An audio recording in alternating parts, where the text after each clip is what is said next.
رمضان آ رہا ہے، لیکن کہیں ہم اس مقدس مہینے کو ضائع تو نہیں کر رہے۔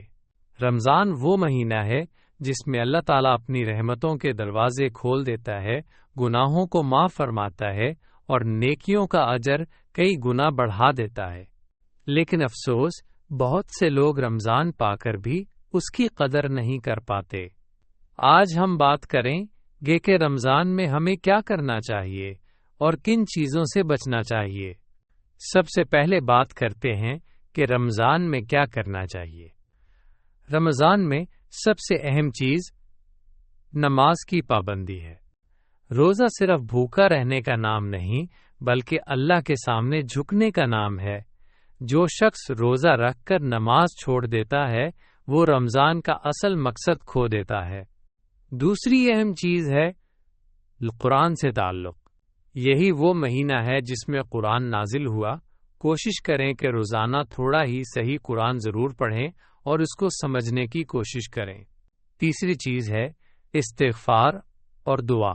رمضان میں مانگی گئی دعائیں رد نہیں ہوتی۔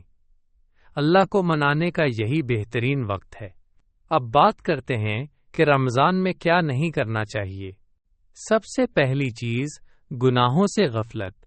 کچھ لوگ روزہ رکھ کر بھی جھوٹ، غیبت اور بدزبانی نہیں چھوڑتے۔ یاد رکھیں، روزہ صرف کھانے پینے سے رکنے کا نام نہیں، بلکہ گناہوں سے رکنے کا نام ہے۔ دوسری چیز ہے فضول وقت ضائع کرنا۔ سارا دن سونا اور ساری رات موبائل پر لگے رہنا رمضان کا مقصد نہیں۔ تیسری چیز ہے لوگوں کو تکلیف دینا۔ روزے کی حالت میں غصہ، بدتمیزی اور لڑائی جھگڑا روزے کا ثواب کم کر دیتا ہے۔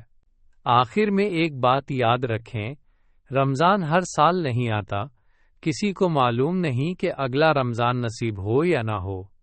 اس لیے اس رمضان کو اپنی زندگی بدلنے کا ذریعہ بنائیں۔ اللہ ہمیں رمضان کی قدر کرنے اور اس پر عمل کرنے کی توفیق عطا فرمائے۔ آمین۔